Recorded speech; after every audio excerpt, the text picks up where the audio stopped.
Hi students, இன்னைக்கு நம்ம 10th CBSE Maths NCERT ல 5th chapter arithmetic progression ல exercise 5.2 ல 19th sum பாப்போம் இந்த வீடியோல.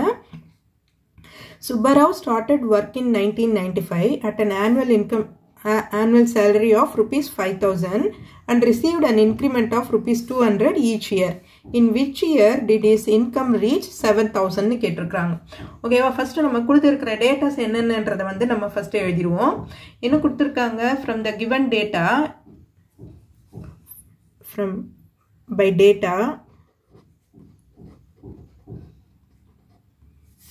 என்ன கொடுத்திருக்காங்க? annual salary month in 1995 salary, annual salary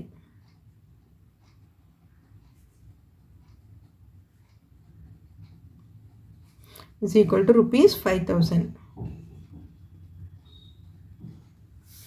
ஓகேவா, இன்கிரிமெண்ட் எவ்வளவு கொடுத்திருக்காங்க? இன்கிரிமெண்ட்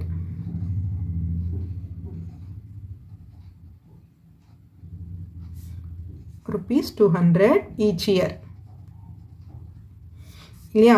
so 1995 அப்போ டேட்டா படி 1995 1996 1997 up to nth term வரைக்கும். so எந்த இயர்ல அவங்களோட இன்கம் வந்து 7,000 ரீச் ஆகும் அப்படின்றத கேட்டிருக்கிறாங்க. so என்ன தான் நம்ம வந்து கண்டுபிடிக்கணும். ஓகேவா, so salary or 1995 ல 5,000, அடுத்தது 5,000 plus 200 5,200, அடுத்தது 5,400, அந்த மாதிரி 7,000. ஓகேவா, 7,000 வரைக்கும் நமக்கு வந்து இப்போ லாஸ்டா எண்ட்ல வந்து 7,000, பட் என்னன்றது நம்ம வந்து கண்டுபிடிக்கணும். ஓகேவா, ஸோ இங்க என்ன வேண்டாம், என்னதான் கண்டுபிடிக்கணும் இப்போ நம்ம. ஸோ ஃபர்ஸ்ட் ஏ, இதுல என்ன? A is equal to 5,000, d is equal to 200. So AP தான் ஃபார்ம் பண்ணது இல்லையா? கான்ஸ்டன்டா 200 200 200 increment. So d common difference is same. So it forms an AP. So நம்ம ஏபி ஃபார்முலாவை யூஸ் பண்ணலாம். இப்போ ஃபார்முலா என்ன? General term a n is equal to a plus n minus 1 into d. இந்த ஏஎன் என்ன கொடுத்துருக்காங்க? இங்க என்ன ஏஎன் போட்டுக்கோங்க. ஓகேவா, ஏஎன் என்ன கொடுத்துருக்காங்க? 7,000 is equal to A 5,000 plus n தான் தெரியாது நமக்கு, ஃபைண்ட் அவுட் பண்ணணும். D 200. ஓகேவா, 7,000 is equal to 5,000. சரி, நான் இந்த 5,000 இந்த பக்கம் கொண்டு வந்துடுறேன். 7,000 minus 5,000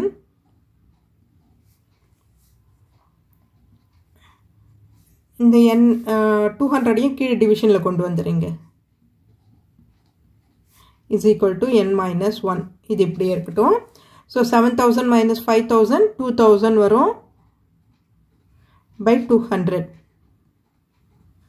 கேன்சல் பண்ணிட்டோம்னா n minus 1 is equal to இது 2 cancel பண்ணோம்னா 10. so n minus 1 is equal to 10.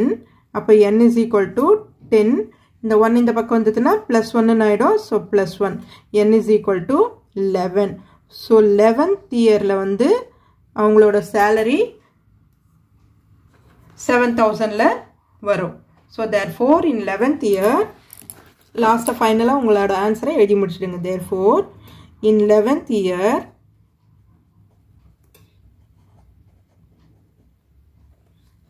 in 11th year his income reached 7,000.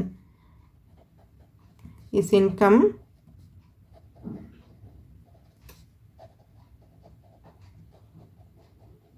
reached 7,000. Rupees 7,000. ஓகேவா, ஸோ அப்போ எந்த இயர்னு கண்டுபிடிக்கணும்னா என்ன பண்ணணும் நம்ம, which means after 10 years of 1995. கொஸ்டினில் என்ன கேட்டிருக்கிறாங்க, in which year did his income 1995 கொடுத்துருக்குறாங்க. So in which year did his income reach 7,000 கேட்டிருக்கிறாங்க. therefore அப்போ என்ன பண்ணணும்னா which yearனு கேட்கும்போது after 10 years means after 10 years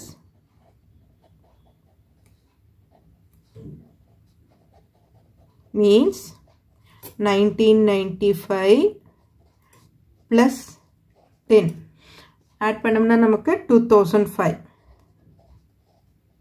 this is 11th year. after 10 year complete ஆகி 11th year start ஆகும்போது தான் நம்ம அவங்க வந்து ஸோ 2005ல தான் வந்து he gets 7,000 rupees. in 2005 he gets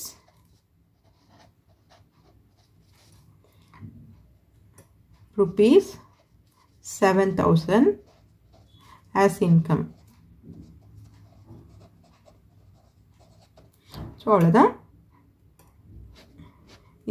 இதே மாதிரி விட்டாலும் விட்டுடலாம். in 11th year ஆர் இந்த 1995 நமக்கு மென்ஷன் பண்ணி கொடுத்துருக்கிறதால இந்த 2005 நம்ம எடுத்து எழுதுகிறோம். ஓகே ஸ்டூடெண்ட்ஸ், இந்த வீடியோ உங்களுக்கு யூஸ்ஃபுல்லாக இருந்ததுன்னா சப்ஸ்கிரைப் பண்ணுங்கள், மறக்காமல் ஷேர் பண்ணிவிட்டு பாருங்கள் ஸ்டூடெண்ட்ஸ். தேங்க்யூ.